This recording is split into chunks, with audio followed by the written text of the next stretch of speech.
Hello friends, आप सभी का वेलकम है हमारे यूट्यूब चैनल में। फ्रेंड्स, आप सभी के कमेंट्स को देखने के बाद मैंने डिसाइड किया कि ये आरपीएफ कांस्टेबल के सैलरी के ऊपर मैं एक सेपरेट वीडियो बनाऊं।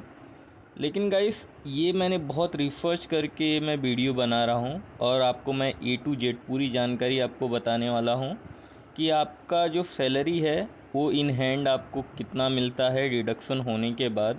तो इस वीडियो में आप पूरा एंड तक बने रहिए। अगर आप हमारे चैनल पर नए हैं तो चैनल को सब्सक्राइब कर दीजिए और साथ ही साथ बेल आइकन को भी क्लिक कर दीजिए। और गाइस, इसलिए मैं बोल रहा हूँ आप सब्सक्राइब कीजिए क्योंकि ये वीडियो को बनाने के लिए बहुत मैंने रिसर्च भी किया है और बहुत से लोगों से बात किया है जो ऑलरेडी आरपीएफ कांस्टेबल के पोस्ट पे ईस्टर्न रेलवे में हैं उनसे, और कुछ साउथर्न में भी हैं, कुछ वेस्टर्न में भी हैं। तो ये सभी से मैं बात करने के बाद ये वीडियो को मैं बना रहा हूँ। तो चलिए स्टार्ट करते हैं। तो आप एक देख सकते हैं कि मैंने यहाँ पे एक डॉक्स तैयार किया है। तो सबसे फर्स्ट आपको ये समझना होगा सैलरी को समझने से पहले कि जो आरपीएफ कांस्टेबल की सैलरी होती है उसके अंदर आपको सिटीज़ बताए जाते हैं। तो यहाँ पे जो सिटीज़ हैं उसको 3 कैटेगरीज में डिवाइड किए हुए हैं, एक्स सिटीज़, वाई सिटीज़ और जेड सिटीज़। और बहुत लोग होते हैं जो इनको क्लास ए, क्लास बी और क्लास सी भी बोलते हैं। तो आप समझ जाइए, अगर क्लास ए बोल रहे हैं तो वो एक्स सिटीज़ है। तो एक्स सिटीज़ वो सिटीज़ होते हैं जहाँ पे मोर देन 50 लैक्स पॉपुलेशन होता है, वो सिटीज़ को एक्स सिटीज़ में कंसीडर किया जाता है। और वाई सिटीज़ वो सिटीज़ होते हैं जिसके अंदर मोर देन 5 लैक्स पॉपुलेशन होते हैं, उस सिटी को वाई सिटी कंसीडर किया जाता है। तो यहाँ पे मैं सिटीज़ के बारे में आपको फ्रेंड्स इसलिए बता रहा हूँ क्योंकि आपकी जो सैलरी है ये डिपेंड्स करती है सिटी के ऊपर भी। तो आप ध्यान रखें कि अगर आपकी जो पोस्टिंग है वो कौन से सिटीज़ में होने वाली है या होगी, तो ये पूरा डिपेंड्स करता है आपके सिटी के भी ऊपर। तो अभी हम बात कर लेते हैं, जैसे कि आप समझ गए कि यहाँ पे 3 सिटीज़ है, एक्स, वाई और जेड। तो आप इसके डेटा देख सकते हैं। अभी हम नेक्स्ट बात कर लेते हैं फ्रेंड्स कि आपको बेसिक पे कितना मिलता है। अभी जो बेसिक पे होता है ये सभी का सेम होता है। तो देखिए, अगर आप एक्स सिटीज़ में पोस्टिंग है या वाई सिटीज़ में, तभी भी आपका जो बेसिक पे है वो चेंज नहीं होता है। बेसिक पे जो है आपका 21,700, ये आपका सेम रहता है 21,700।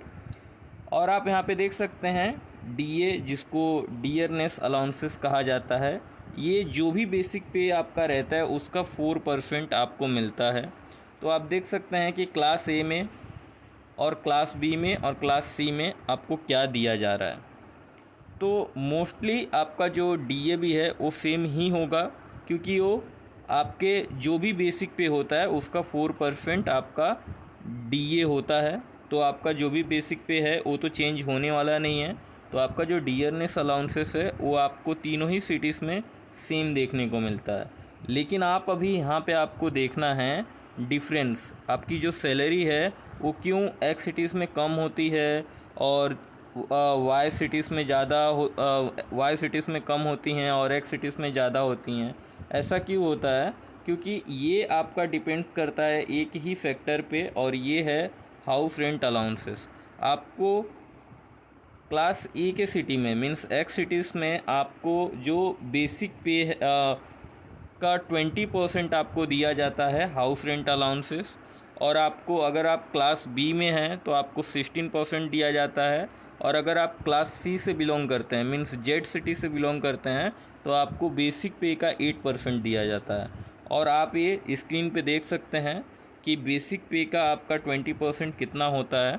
तो इस तरीके से गवर्नमेंट का एक एक स्लैब है, तो इसके अनुसार आपको इतने परसेंट दिए जाते हैं एचआरए, जिसको हाउस रेंट अलाउंसेस कहा जाता है।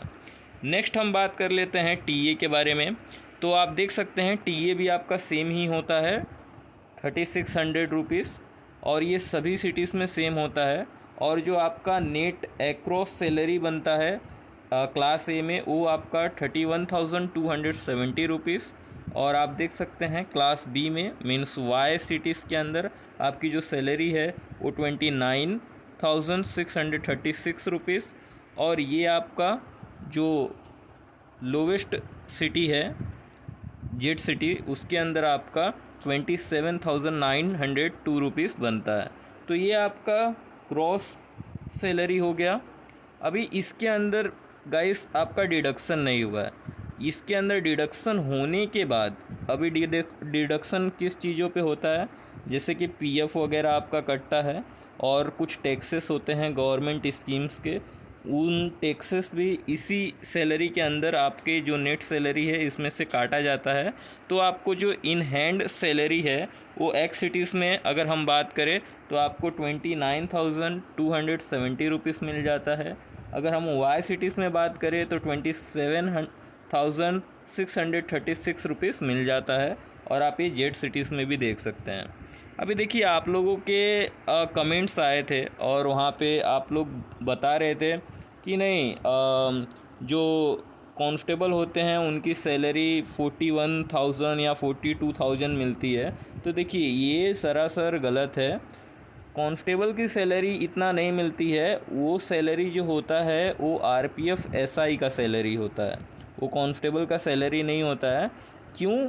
क्योंकि आप यहाँ पे जो देख रहे हैं डेटा, जैसे कि आपको यहाँ पे बेसिक पे जो मिल रहा है 21,700, ये आरपीएफ कांस्टेबल के लिए है। आरपीएफ कांस्टेबल के लिए यही 35,000 और समथिंग कुछ रहता है।